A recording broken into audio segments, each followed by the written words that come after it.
प्रथमं सद्गुरुं वन्दे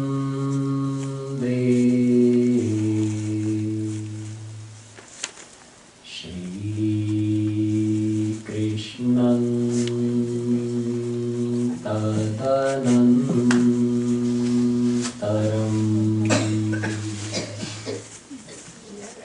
गुरु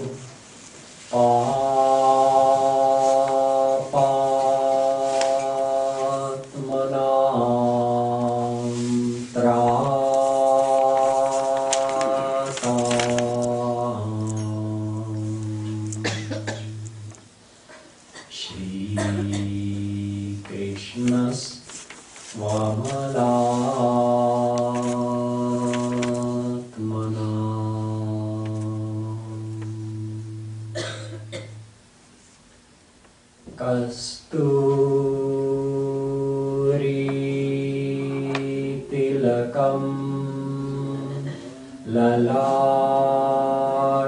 ललाटपटले वक्षस्थले कौस्तुभं नासाग्रे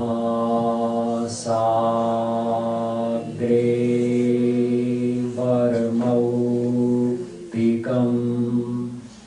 करतले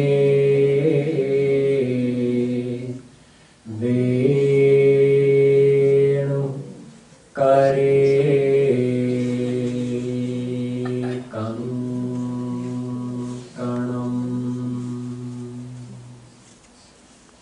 सर्वांगे हरिचन्दनं सुललितं कंठे च मुक्तावली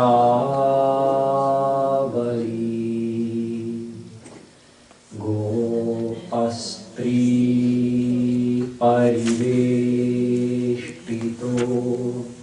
विजयते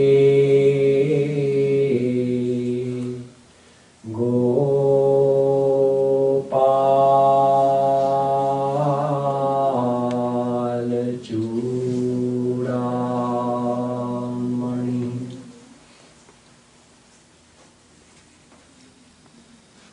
यो ब्रह्माणं विदधाति पूर्वं यो वै वेदांश्च प्रणोति तस्मै तत्त्वं देवमात्मबुद्धिप्रकाशं मुमुक्षुर्वै शरणमहं प्रपद्ये।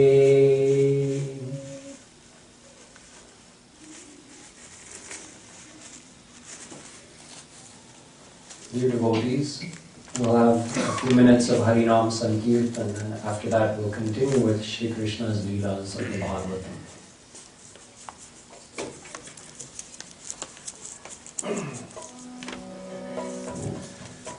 Radhe Radhe Govinda Govinda Radhe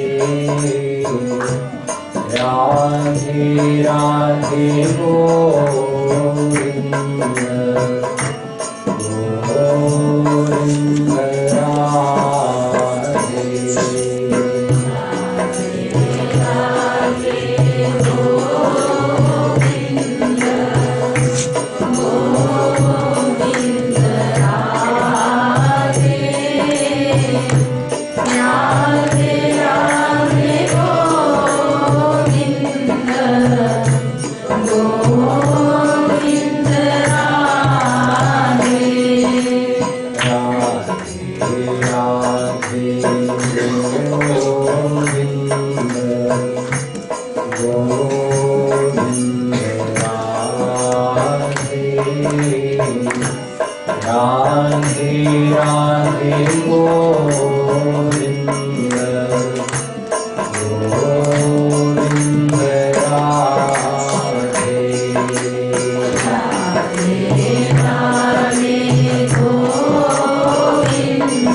Sarkar ki Jai.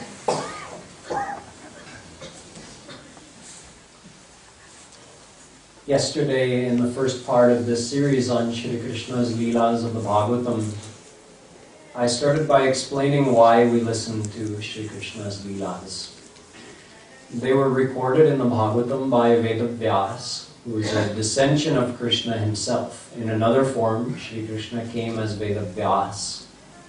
And he rewrote all the scriptures, in fact. And after having done all of that, after that, he produced the Bhagwatam as his final work.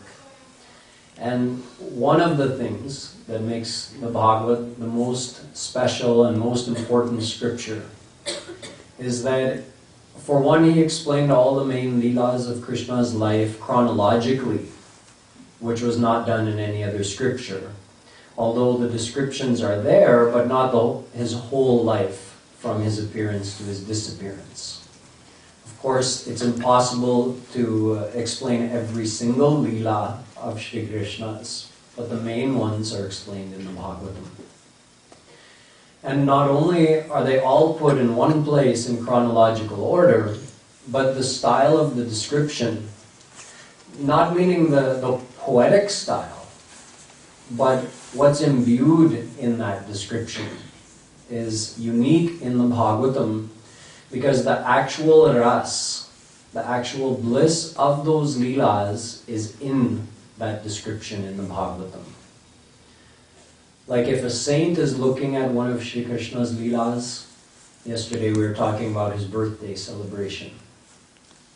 So let's say one of us had gone to Braj during that time. We had gone to Gokul on that day and we'd seen that birthday celebration. We would have seen that there was a lot of excitement and that the chief of the village, Nanda Baba, had had a son born to him, so everybody from miles around had come in great excitement to celebrate. We would have seen the excitement of the occasion and, how festive it was. We would have enjoyed that part of it. But what was really in that Leela, only a saint could know. That through that Leela, it's like Krishna's drenching Braj with divine bliss, with that ras, just like it's pouring down. So those saints are enjoying it, and they're absorbed in that. Like when the gopis were playing, kind of playing holy with the makhan and dahi and doodh and ghee during Krishna's birthday, they weren't just having fun. They were truly, from inside, so excited that Braj ras bechan wale aaye hain Braj mein, and that topmost ras of the divine world, the seller or the giver of that ras has descended in Braj, and he's freely distributing to all. So that's what they were excited about, not just that it was, a festival or a fun time. They were excited about something we couldn't see. So that's the thing that is in the Leelas, which only a saint can experience in its fullness. And that same thing is in the description in the Bhagavatam. So it's not like a dry description of Krishna did this and Balaram did that and Gopis did that. The actual ras of the Leela is in there. That's why someone like Madhusudan Saraswati, who was a Jnani saint, a realized saint, after having attained formless God, after that he had a desire to know about Krishna's Leelas. And after being God realized and knowing God, but not having experienced Krishna's Leelas, he went and he started reading Bhagwatam. And by reading Bhagwatam, he actually experienced the ras of those Leelas, and in the end he attained Krishna. That's why the Bhagwatam is also called the Paramahansa Samhita. Paramahans means one who is totally absorbed in the bliss of God already. So those Paramahansas who are already at that level, they want to drown their mind in the bliss of Krishna's Leelas that are recorded in the Bhagavatam. Now, although we're not at the level of a saint, that we can hear those Leelas and actually experience the full divine bliss of that Leela, yet there's still value in us hearing them. The value is mainly in two things. On one side, we can experience something. It's not that we experience nothing from Krishna's Leelas. The saint is experiencing everything. The full ras, whatever is in that Leela, a saint experiences. We don't experience that, but we experience something based on the purity of our heart, based on our surrender and faith to Shri Krishna. We do experience something in the Leela. So we're getting something, some kind of experience. And in addition to that, just by faithfully listening to or remembering Krishna's Leelas, we're purifying our heart. So by doing that, in fact, although we're not fully qualified to hear the Leelas, because we hear it and we don't realize what is the actual ras in that Leela, yet by listening to the Leela, we will become qualified. The method of becoming qualified to experience the ras of a Leela is simply hearing and remembering and thinking about that Leela. Because the Leelas themselves have a purifying force, and the only thing we need to do is just faithfully hear it, or sing it, or remember, meditate upon it. That in itself purifies the heart of a devotee. And he gradually, as his heart purifies more and more, experiences more and more of the bliss of those Leelas. And eventually he fully purifies his heart. And through Krishna's grace, he receives a divine heart, divine mind, divine body and senses. Then he visualizes the actual divine Leelas of Krishna.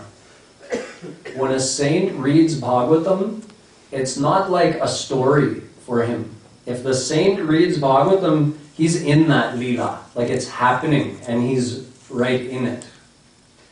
So we will get to that point. But to get there, we have to do our devotion. And devotion means hearing and thinking about those Leelas. So I'll continue with the description of Krishna Leelas in the Bhagwatam. I told you that after Sri Krishna's birthday celebration, a few days after that, Nanda Baba had to go to Mathura. Kans ruled Mathura at that time, the demon Kans. And he demanded a tax, a yearly tax, from all the residents of Mathura district.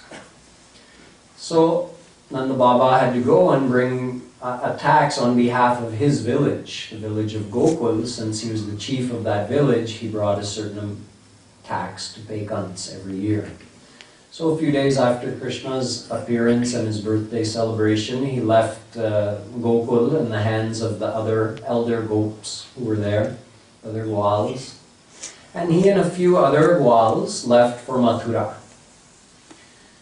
And they paid the tax, and Nandaji was staying there in Mathura, and while he was there, Vasudevji heard that, oh, my good friend and close relative Nanda has come from Braj, and he's staying in Mathura, so I have to go and meet him. He had in his mind that I'll hear about Krishna and Balaram. He can tell me, how are they doing, what kind of Leelas are they doing. So he came to the place in Mathura where Nandaji was staying. And Nanda Baba was so happy to see him. He welcomed him and showed him proper respect, offered him a seat, and the two of them started talking. Of course, he told him all about how young Krishna and Balaram were. Then they had some more talks. Vasudevji was saying that, you are all my family, yet I'm separated from you. I'm here in Mathura. And he says, this is just life. This is destiny. That according to someone's destiny, sometimes they're with their loved ones, sometimes they're separated from their loved ones. And then Nandaji said, yes, and look at how much suffering you've had. Kans killed your first 6 children. The 7th, you had Balaram, you had to send away to Rohini. And then the eighth, Yogamaya, she flew up into the air and you're left with no children. So he says, they were just talking, like saints do. They're just talking, exposing the true divine philosophy. So he says, you see how this happens according to the destiny? He said, people come in this world and sometimes things happen the way they want. They get enjoyments and pleasures from their life. And they like that. And sometimes very bad things happen, and that causes them suffering. So Nanda Baba was saying to Vasudev Ji that, this is all because of the destiny, past lifetimes' actions. Purva janma kritam karma tad bhagyamiti kathyate. Our previous lives' actions fructify as our destiny in this life. So because of that, sometimes our destiny gives us things that bring us pleasure, and sometimes our destiny brings us things that cause us pain. But the one who knows this, that pleasure and suffering in the world is because of one's destiny, because of one's past actions. If something good happens and you get some pleasure in your life, you don't become too animated or agitated that, I got something good. You don't feel proud and you don't feel too much hope of holding on to that thing forever. You realize, it came because of my destiny, okay, we'll see how long it stays. And if something bad happens that causes you suffering, you don't grieve, because you realize this just happened because of my destiny. So the two of them were just having talks like this. And then Vasudev Ji tells Nanda Baba that, I think I'm really enjoying having this talk with you, but something is going on back in Braj. You better head back. So Nanda Baba was thinking, what could be going on? We better get going. Okay, so he and the Gwals, they loaded up their bullock cart and they started heading back to Gokul from Mathura. So what was happening back there in Gokul, Kans had a relative named Putana. Putana was a terrible Rakshasi, a demoness. Very fearsome. She terrorized the whole land. In service of Kans, she used to do one thing: go around eating small children. That's what she did. That was what she was known for. So it is said that, where did she go? She went in those houses where God's name was enchanted. That's where she went and did her business, did what she had to do. But on this particular day, she had been sent by Kans to find Krishna. He says, I know that eighth child of Vasudeva and Devaki. Yogamaya told me that that child has been born and is somewhere in Braj already. So Putana was his first effort to send someone and try to find where is that child. And I want him killed before he grows up and he can kill me. So Putana could go wherever she wanted just by flying through the air. And she could also make herself look like anything she wanted. So she came close to Gokul village, and she took the form of a beautiful young woman. She was dressed very nicely, she looked very beautiful, and she just entered the village and everybody was kind of mesmerized by her beauty. So much so that she just came direct to the house of Nanda Baba. Although he was gone, but Krishna was there. Rohini was there, Yashoda was there, some servants. So she just came and she entered directly in the house and nobody stopped her, because everybody was just looking, amazed by her beauty. So she walked right in the house, and just like a person picks up a rope by mistake, picks up a snake by mistake, thinking it to be a rope, so they don't realize the danger. That, it's just a rope, and they pick it up, but it's actually a snake and it bites them and they die. In the same way, she saw baby Krishna, 6 days old. Only 6 days old, baby Krishna, lying there in his cradle. Now, normally, no one would allow a stranger to just come in their house and pick up their baby. But they were all just amazed by her beauty, so she was able to walk right in, pick Krishna right up out of the cradle, not realizing that she was picking up her very death. So she picks Krishna up, and of course, Krishna had made sure, because Krishna resides in the heart of everyone, even Rakshasis like Putana. So he made sure when she was coming, looking for him, that she didn't go to any other house and eat any other young Gwalbal, that she comes straight to my house first. So she entered the house, picked up Krishna, and Krishna closed his eyes and did like this. Made his brow like you do when you're angry. So there's a secret in that. What was he doing, young Krishna? See, Putana was going to hold Krishna to her breast, which she had smeared with kal oot poison, a most poisonous vish that like kills on contact. And she was going to nurse Krishna and try to kill him in that way. So before Krishna started nursing, he closed his eyes and he called God Shiva. He said, I came here to drink nectar-like milk of Mother Yashoda and to eat makhan and curd and dahi. I didn't come here to drink poison. Shankarji, you like drinking poison.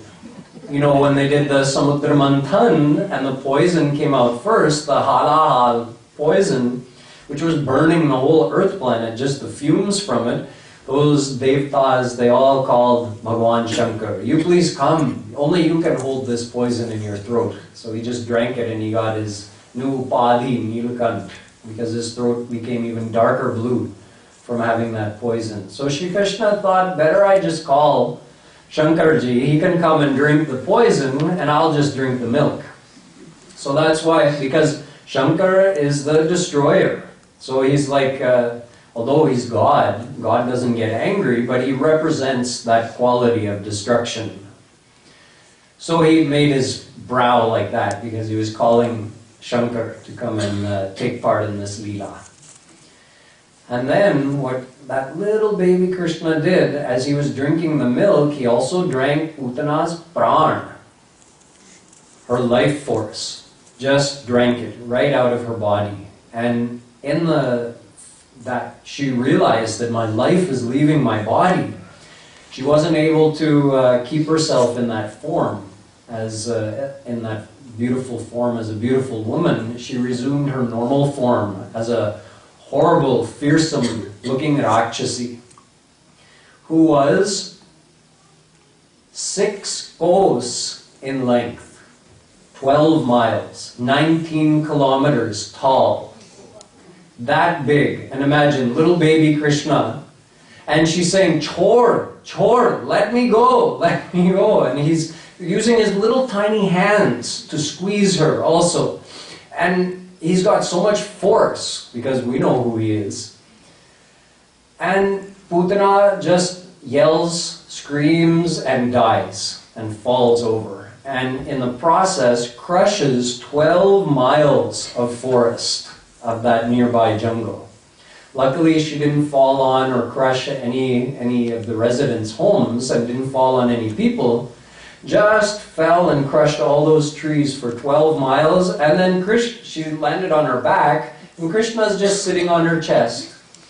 6-day-old Krishna, just sitting up there looking so peaceful and relaxed, and hearing, her scream. When she screamed, it was like thunder that shook the whole area. Everybody was so frightened. What's going on? What's going on? Everybody came running and saw this huge Rakshasi lying there with red hair sticking out from her head in all directions. Her eyes looked like caves. They were so big. She was lying there like a mountain.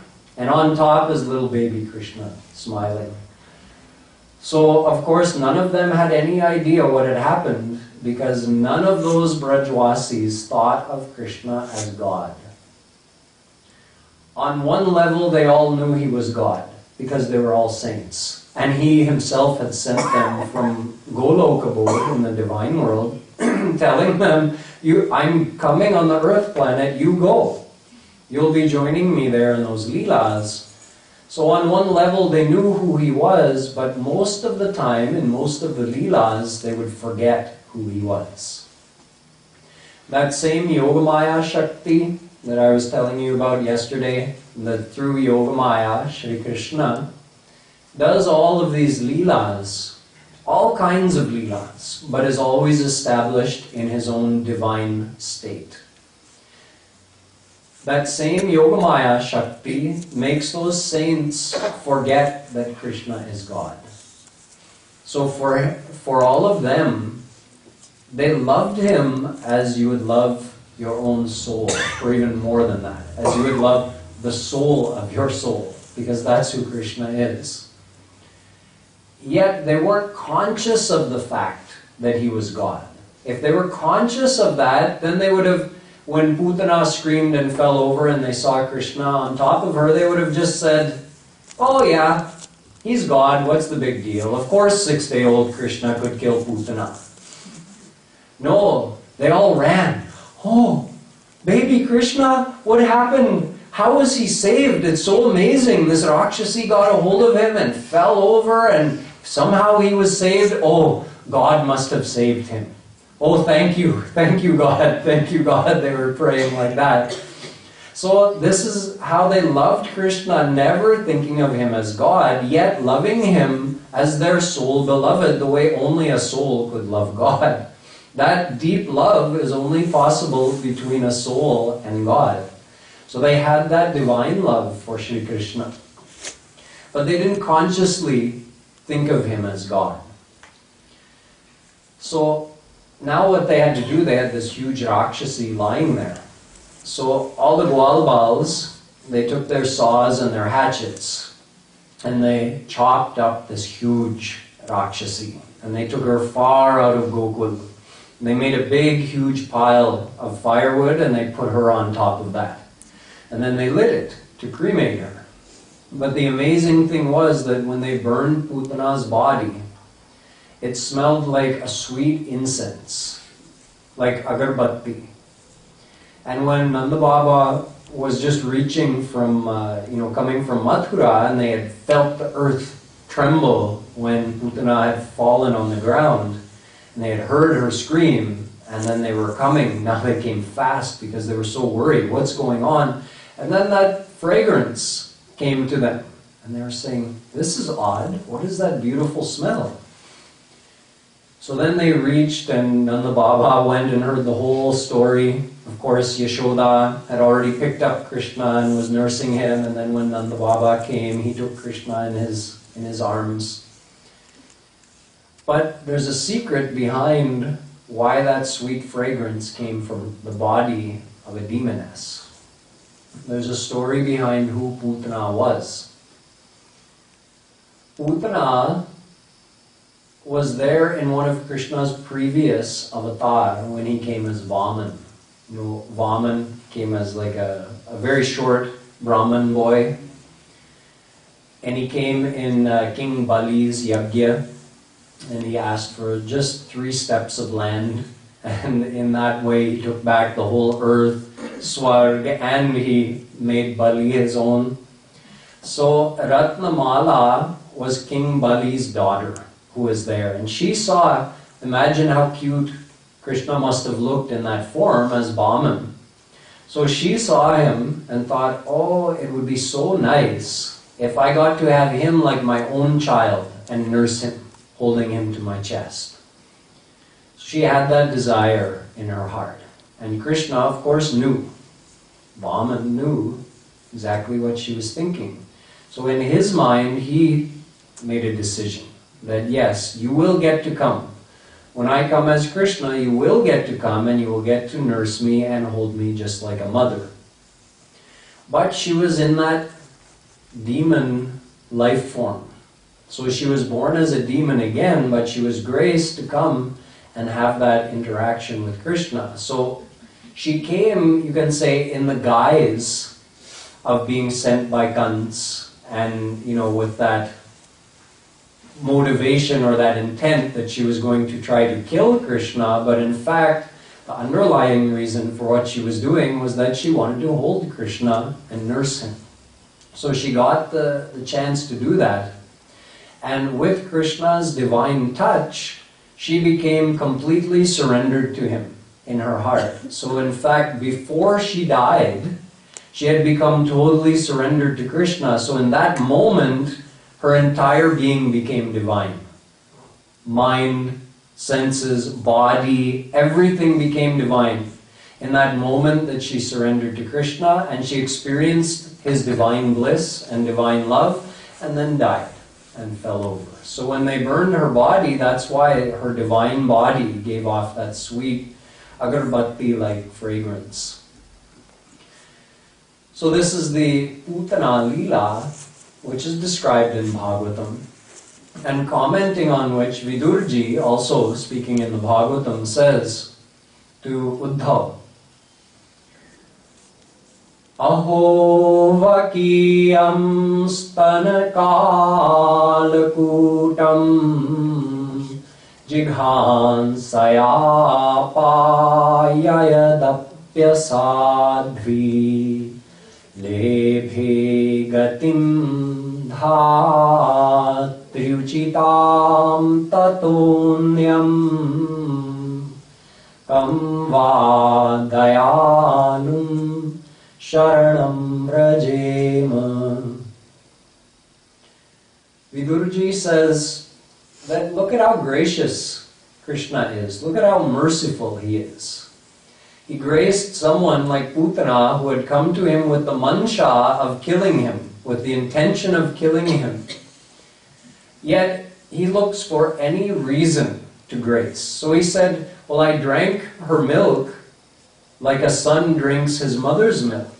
So that means she's like my mother. So when he was questioned that, why did you give Putana the divine abode when you knew that she had come with the intention to kill you, and you know the intention of everybody, how did she get your divine abode? Krishna said, well, she's my mother. I drank her milk like a son drinks his mother's milk. So Janani Gatim. Bhagwatam says she got the gati, she got the attainment, the same as Krishna's mother would get. Because in fact she did love him as a mother loves her son. So Krishna looks for any way to grace a soul. Therefore, if Krishna is willing to grace someone like Putana, O souls of the world, what are you waiting for? Why are you worried that he won't grace you? He'll grace anybody. This Leela happened when Shree Krishna was 6 days old, which is why even nowadays, in certain parts of India, especially in Braj, they celebrate babies Chati, the 6th day after they are born. This tradition is because of this Leela of Sri Krishna. So a couple of months later, when Sri Krishna was 3 months old, he had rolled over for the first time. You know, it takes a baby a while to develop the strength to be able to roll over. Karvat Lena. So that's a big thing, actually. You see, Nanda Baba and Yashoda, they had a very traditional religious family. They followed all the dharma of the Vedas. So Ved gives all these rules and regulations that people are supposed to follow because it encourages them to become good people. Like on the birthday of a child, when the child is born, why do they have to perform all the Jat Karma Sanskar? The main reason is not just to go through the rituals and honor the Vedas, but as part of that, they have to give a lot of charity. So Veda is finding ways to incorporate these good actions into people's lives. So you're supposed to give a certain amount of charity when your child is born. Then they have another ceremony and some rituals that are performed when the child rolls over for the first time. So again, they had called, the Brahmins and all their neighbors, all the villagers, and they had a big celebration when Krishna rolled over for the first time. They gave away a lot of charity on that occasion as well. And then Mother, you have to do abhishek actually of the baby on that day. So Mother Yashoda did Shree Krishna's abhishek, and then she gave him proper bath. Then Krishna was looking very tired. His eyes were getting heavy. So she put him down to rest. And the place where he was resting was just kind of in the shade of a bullock cart. It was just sitting there. So the bullock cart was not attached to any bull or anything, but it was just sitting there, and under that shade, Krishna was resting. He fell asleep. And Mother Yashoda got busy with all of the guests, all of the neighbors, gopis, everybody. She was looking after all of them. So when Krishna woke up, and he was hungry, and he started crying for his mother, nobody heard him crying. So in his desperation, he kicked up his little feet, little 3-month-old chubby baby legs and feet. He kicked them up and hit that oxen cart. And with such a force that it not only lifted it up in the air, but it smashed the whole thing, the wheels, the axle, everything. And there was dahi and makhan and milk, pots of all of that all got smashed just from one little kick of his little feet. And the whole thing was upended and smashed. So again, everybody came running. What just happened? What is going on? Everybody hurried over, and some young boys, had actually seen it happen. So they were trying to tell their parents that little Krishna just kicked and the whole thing went up in the air and got smashed. And none of them would believe it. They just said, no, you must be mistaken in what you saw.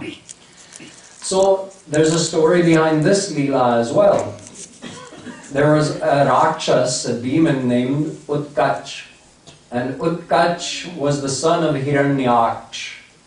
Hiranyaksh was the brother of Hiranyakashipu, who was the father of Prahlad. So the son of Hiranyaksh, Utkach, he was huge and strong. And one time he made the mistake of going and he just trampled and smashed a bunch of trees in the garden of sage Lomash. So sage Lomash cursed Utkach, that demon. He cursed him that you should now be without body. You should be bodiless. So he fell at his feet and begged forgiveness. And he said, okay, this is what will happen. During Vaivaswat Manvantar, which is our current Manvantar, we're in the 28th cycle of the 4 yugas in this Manvantar.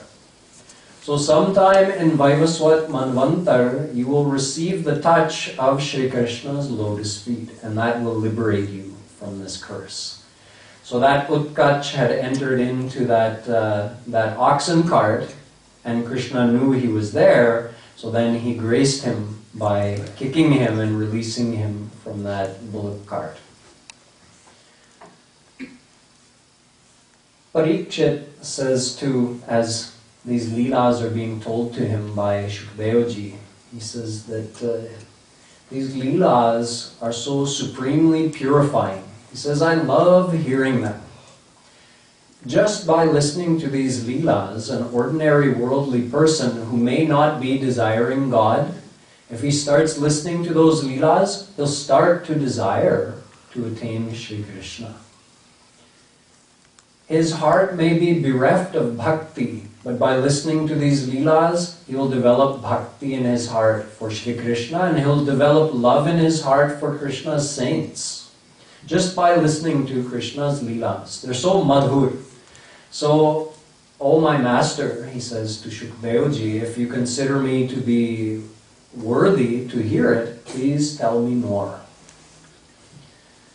So he said when Krishna was 1 year old, sometime later, there was another big event that happened. There was a Rakshas named Trinavar. Trinavar was another servant of Kans. So on this day, Sri Krishna made himself very heavy. Mother Yashoda was trying to carry around 1 year old Krishna, and he became so heavy that she couldn't keep him in her arms anymore. She was bewildered. What's going on? Why is Krishna getting so heavy? So she had to put him down on the ground outside, and she couldn't even lift him up from there. She was kind of confused as to what's going on, but she thought, okay. And she went about her household chores.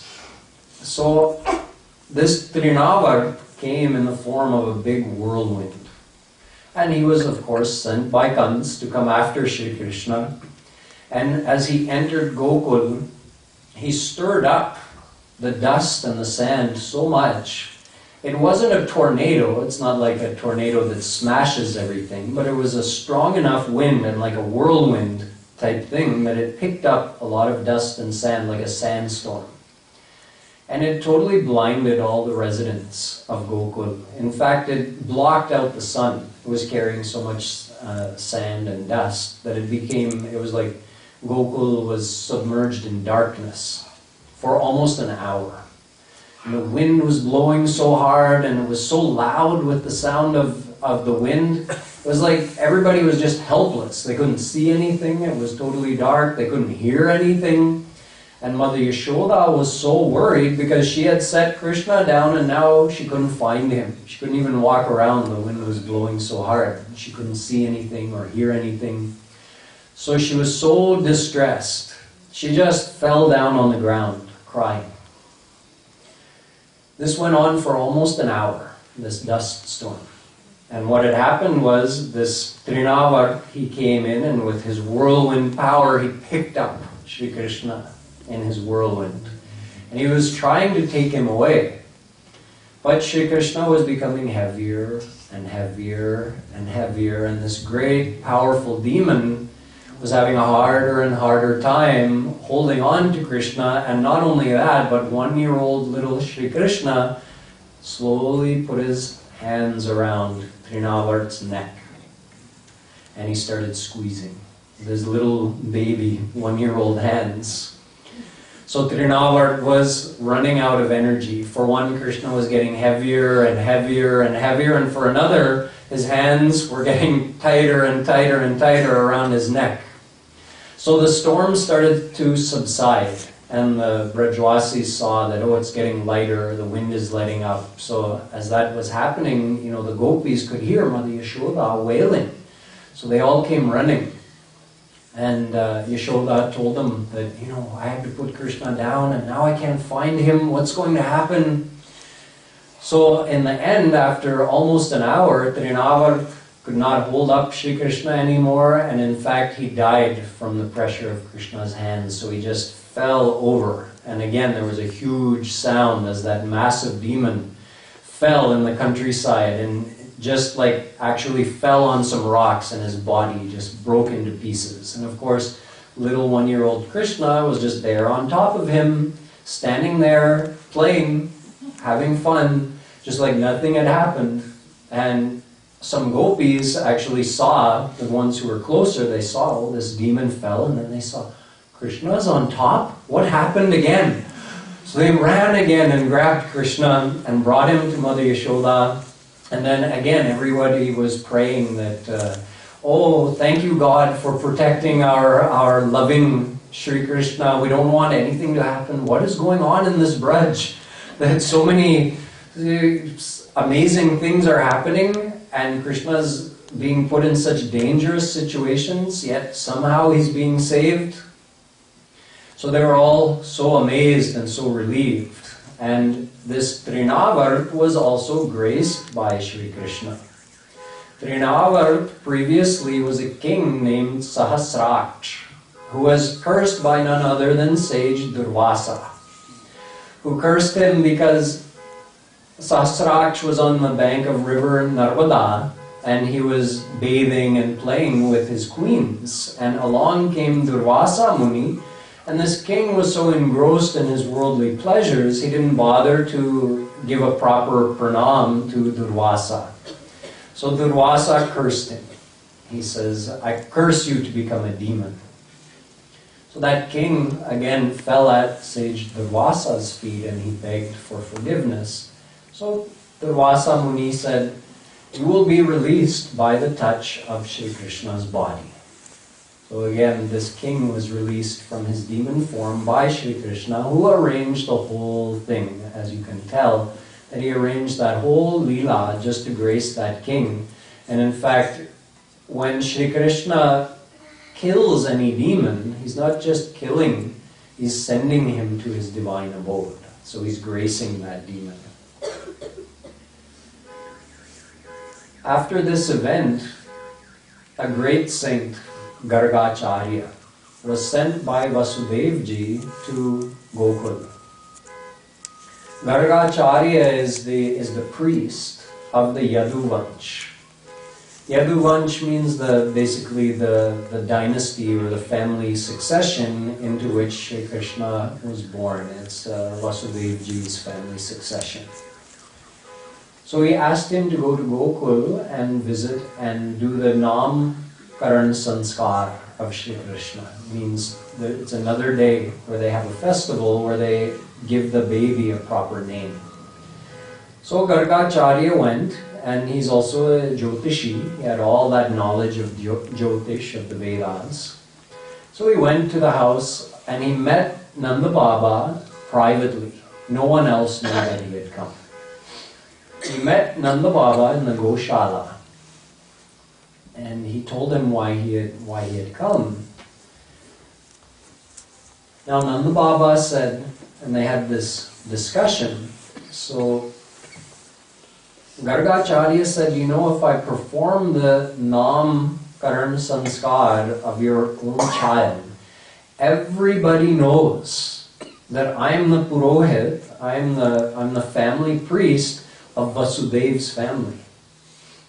So if they find out I performed the Namkaran Sanskar, the naming ceremony of Krishna, then Kans is going to guess that Krishna is in fact Vasudeva and Devaki's 8th child. And he's going to know exactly where to come. So I probably shouldn't do it. So Nanda Baba said, no, we'll do it secretly, right here in the Goshala, because I really want you to do it. I won't even tell my own family. I won't even tell Yashoda. So Gargacharya was pleased and he said, okay, we'll do it. So first he told about Balaram actually. And he said that he's going to be called Ram because he gives so much pleasure, so much joy to all of those around him, all of his friends, all of his family. So he's called Ram. And he's also called Bal because of his amazing, tremendous strength. So we'll call him Balaram. And he's also called Sankarsana because he resolves people's disputes. He brings people who are having some kind of disharmony, he brings them together. So this is your elder son, Balaram or Sankarsana. And the younger one, the dark complexioned one, he will be called Krishna. He comes in every yuga on this earth planet. Gargacharya told him. So sometimes he comes, in previous yugas, he came as fair complexioned, Shwetavarna. He came as like a golden complexion. He also came in a reddish complexion, and this time he came in a very dark, bluish complexion. So this time we'll call him Krishna, which means the one who is dark complexioned. And the name Krishna also means, like the word akarshana, like having an attractive power. So Shri Krishna attracts the hearts of all. It means not only the souls, but even God Shiva, who came running on Krishna's birthday to have his darshan as well. He attracts Goddess Lakshmi's heart. He attracts all, whether it's a soul, whether it's a form, whether it's a devta, whether it's a form of divine god or goddess, Shri Krishna attracts everyone with his divine beauty and charm and love. So we call him Krishna. So Gargacharya performed all the required rituals and ceremonies, and he told that your son, he's going to save you from many harrowing situations, and he's going to become famous, and he's going to be beloved by all here in Braj. And then Gargacharya left. So in this way, Krishna was growing up like a normal boy, almost normal, you can say. Normal meaning that he performed all the Leelas like a boy growing up would do. Although he also did some amazing Leelas, like killing Putana when he was 6 days old, killing or upending the bullock cart when he was 3 months old, killing Tirunavaru when he was 1 year old. Yet most of the time, to look physically at what Sri Krishna was doing, you wouldn't have seen anything out of the ordinary. What people felt, what those saints, those gopis, gwalbals, what they all felt when they saw Sri Krishna, that was extraordinary. Because they were qualified, they had divine eyes, and they experienced the unlimited love that Krishna was giving through his Leelas. So what they all felt was extraordinary. But what would have been seen just from physical eyes was like Krishna acting and behaving like a normal boy. Krishna and Balaram, when they started crawling, sometimes, this is told in Bhagwatam, that sometimes, you know how the boys, when they're, or any baby, when they get a bit of freedom, they want to do some exploring, so they might have been out crawling around, Balaram and Krishna, outside the house. So it says that sometimes that just some stranger would walk by, and seeing someone walk by, they would start following, crawling along behind, you know, going away from their house. But then they'd realize that, wait, I don't know this person, and they'd get scared, and they'd come crawling back to their house really fast. So just a simple Leela like that, you imagine it must have been so sweet for these Brajwasis to watch Krishna doing that. And just imagine, who's doing that Leela? Sri Krishna is Supreme God. And he is acting scared that, oh, I don't know this person. Let me run back to my house. When they got a little bit older than that, Balaram and Krishna, they used to go, still crawling. And if they'd see like a calf lying down maybe in the sun, they'd go up to that calf and grab the tail.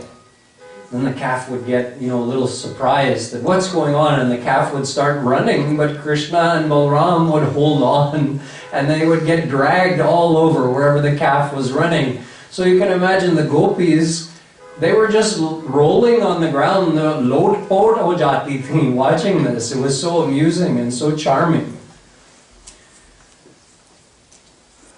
Rohini and Yashoda would try to be doing their household chores, but they would be so distracted because Krishna and Balaram were so active. So they'd be trying to do something, and one or the other would always be getting into some kind of trouble. So they were always worried that, oh, Krishna's crawling over towards some animal with big horns. Oh, go grab him.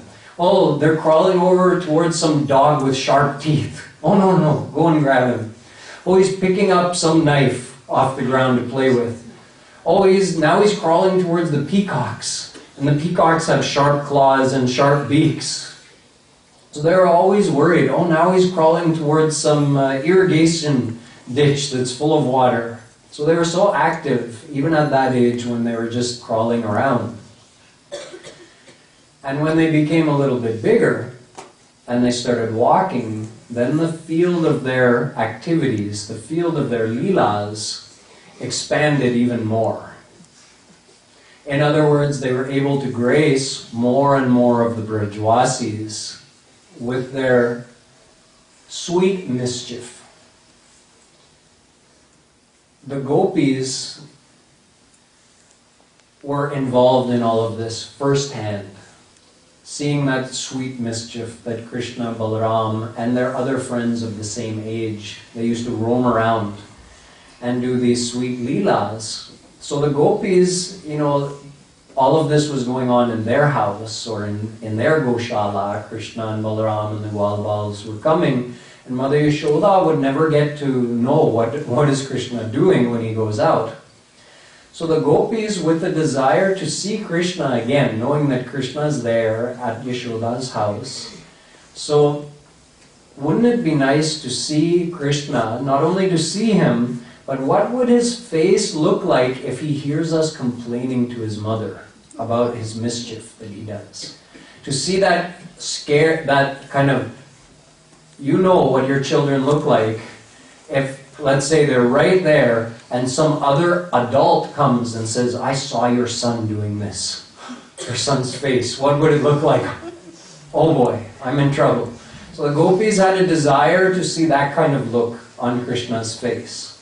So they decided, they all got together and they went to Yashoda's house. And they said, Yashoda, you have no idea what your son gets up to when he leaves the house. Let us tell you. Let us list the mischief that we've seen firsthand. One thing he does, he comes in our Goshala where the cows and the calves are kept. And you know, we let the calves go out when it's time to milk the cows, then we let the calves out. But other than that, we don't just let them out at any time. He comes in our Goshala just any old time and just opens the gates and lets all the calves go. And when we scold him, you know what he does? He laughs and laughs and laughs. That's it. He doesn't mind that we're scolding him. This is your son is doing this. You know what else he does? He comes right into our house. He comes in our house where we keep our makhan, where we keep our dahi. And it's one thing if he himself comes and eats, you know, until he's full.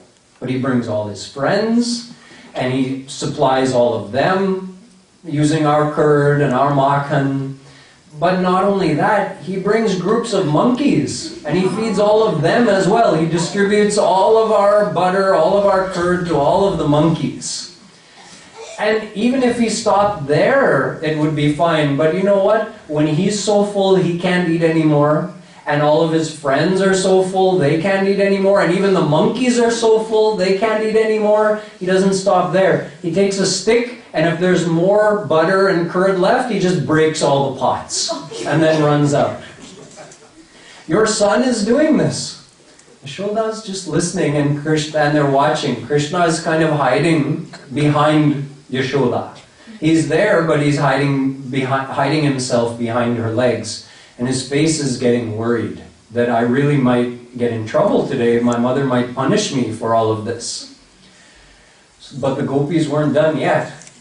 They said, if he comes in our house and he doesn't find what he's looking for, then he'll just go in where our children are sleeping and he'll just do something to make them cry and then run out of the house. So then we hear all our children are crying and we don't know what happened. And then we realize Krishna came in and was pinching them or doing something. And if we put the pots up high in our house in some kind of rope basket, and then, he has a couple of different ways. Your son is so adept at stealing. Maybe he'll take some stools and he'll pile one stool on another and then he'll climb on that and he'll lift it down. Or maybe he'll put a stool on top of the ukhal and he'll stand on that. Or he'll stand on one of his friend's shoulders. Or if he can't reach it, you know what they do? They take a stick, and let's say there's many, maybe there's 10 or 20 things hanging, and they don't know, which one do we want to get? He'll just poke a hole in it and see what comes out. And then, it's milk coming out of that one. No, we don't want milk. He'll poke a hole in that one. Oh yeah, that one's butter. So then they'll climb up and bring that one down. So he does all of this mischief. He comes right in our houses and does that, makes a big mess. And then, but you know how he acts if we call him on it, if we try to scold him or put him in his place? He acts like he's the boss and we're the thief. He has no shame whatsoever. So Yashoda, we've come here today to tell you about all of these things your son is doing and has been doing, and you have no idea. So Yashoda looked at Krishna's face, and Krishna was looking so innocent and so scared at the same time. Yashoda's heart just melted looking at Krishna's face that, let alone, never mind scolding him, she couldn't even bring herself to believe that he could ever do such a thing. So she just said, "Gopis, I love you all, but I know that my son could never do such a thing." And then she picked up Krishna and went in the house. So that's all the gopis wanted anyway, was to get that vision of Krishna, young, innocent Krishna, feeling a little bit scared that, am I going to get in trouble today? So this is where we'll leave the Leelas today, but tomorrow we'll find out a time when Krishna really did get caught red-handed and what Mother Yashoda did with him on that day. So we'll finish today by singing a beautiful Leela that describes when Krishna was first learning to walk. He could crawl, but he was just learning to walk, and he was having some trouble getting over the door sill, the sill on the door. He couldn't make it over. And Mother Yashoda was watching the whole thing. So can we distribute? Yes. Tumupi, tumupi,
दुलरावती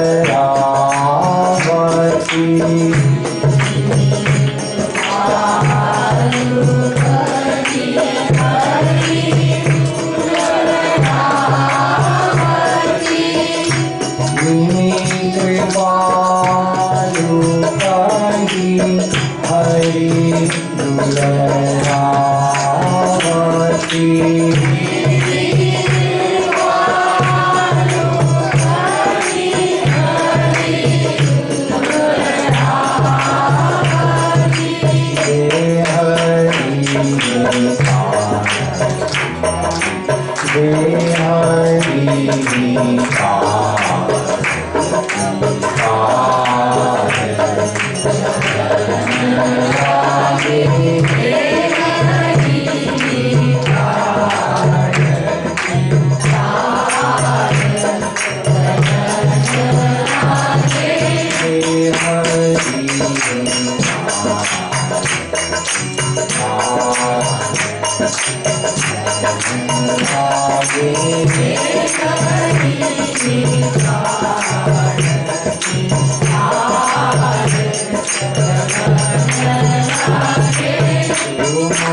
Krishna Kanhaiya Lal की जय।